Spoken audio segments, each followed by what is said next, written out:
हर हर महादेव। एक बार एक विद्वान ने हमसे कहा, गुरुजी, हमें कभी कभी ईश्वर के न्याय पर संदेह होता है, उसके फैसले पर संदेह होता है। हमने कहा, नहीं भैया जी, आप ऐसा मत कहिए।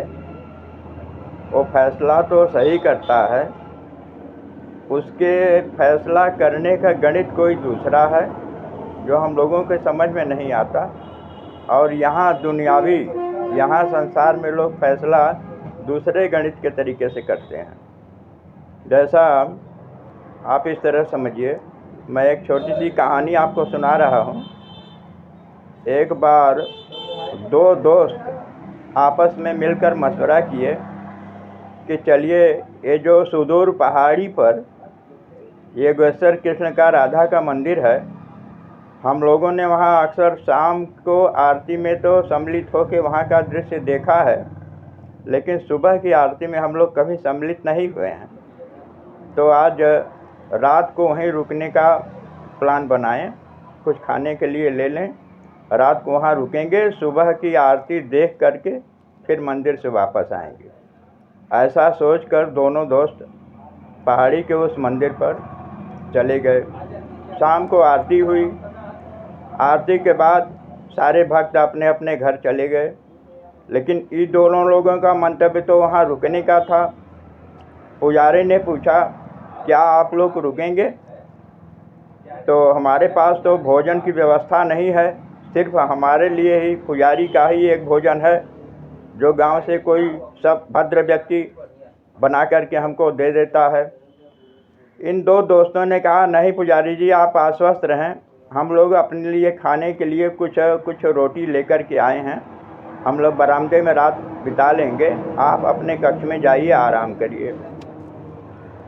अब उसके थोड़ी देर बाद ही मौसम खराब होने लगा और एक कोई तीसरा व्यक्ति बरसात के मौसम से डर से बचने के लिए भाग करके उसी मंदिर के बरामदे में पहुंचा।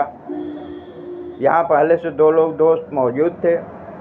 उसने कहा, भैया जी, हमें तो पहाड़ी से नीचे शहर में जाना था, लेकिन मौसम ख़राब हो रहा है, तो मौसम सही होने तक क्या हो सकता है रात भर हम भी आप लोगों के साथ यहाँ रुकें। तीनों लोगों ने कहा, ठीक है, आप रुकिए, ये हम लोग यहाँ बरामदे में एक साथ रह लेंगे। 2 से 3 तो और बेहतर हुए, लेकिन एक समस्या है, भोजन की व्यवस्था तो फिर भी चिंता की कोई बात नहीं है हमारे पास। एक दोस्त ने कहा, हमारे पास 5 रोटी है। दूसरे दोस्त ने कहा, भैया जी, हमारे पास भी 3 रोटी है। आगंतुक ने कहा, हमारे पास पैसा तो है, लेकिन खाने की कोई वस्तु नहीं है।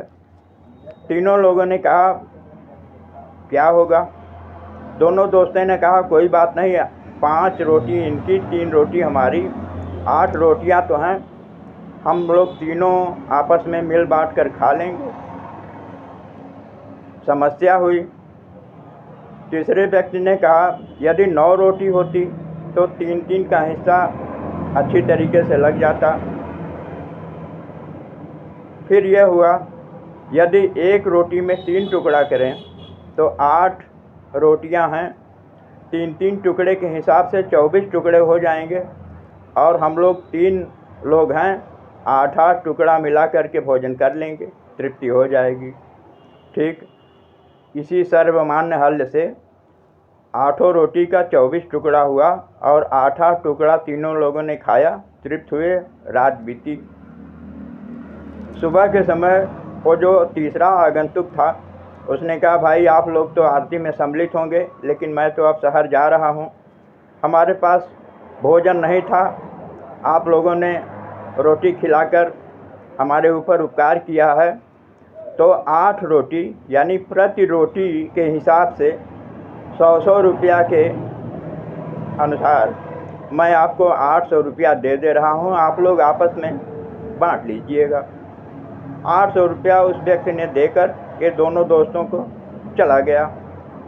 अब इनमें जिसके पास 3 रोटी थी वो दोस्त कहा, भाई हमारे पास जितनी रोटी थी हमने अपने पूरे समर्पित भाव से आपको दे दिया था, आपने भी समर्पित भाव से दे दिया था, अतः इस 800 रुपये में आधा आधा दोनों का हिस्सा बनता है। लेकिन जिसके पास 5 रोटी थी, 5 रोटी वाला दोस्त कहा, भाई ये तो अन्याय है, हमारी 5 रोटियां थी, सो हमें 500 चाहिए, और आपकी 3 थी तो आपके 300 आपका हिस्सा बनता है। उसने कहा, नहीं, आधा आधा बनता है। ये कहने लगे, नहीं, 5 और 3 के अनुपात से हमारा हिस्सा होता है। आपस में थोड़ी ऊंची आवाज़ में बात करने लगे तो पुजारी जी आए। उन्होंने कहा, भाई बात क्या है? समस्या सुनी। पुजारी जी ने भी कहा, भाई हमारी भी बात ये समझ में नहीं आ रही है, इसका फैसला कैसे करें? आप भी सही कह रहे हैं कि हमने भी अपना सब कुछ समर्पित भाव से दे दिया, उन्होंने भी दे दिया, लेकिन यह भी सही है कि 5 उनकी 3 उनका।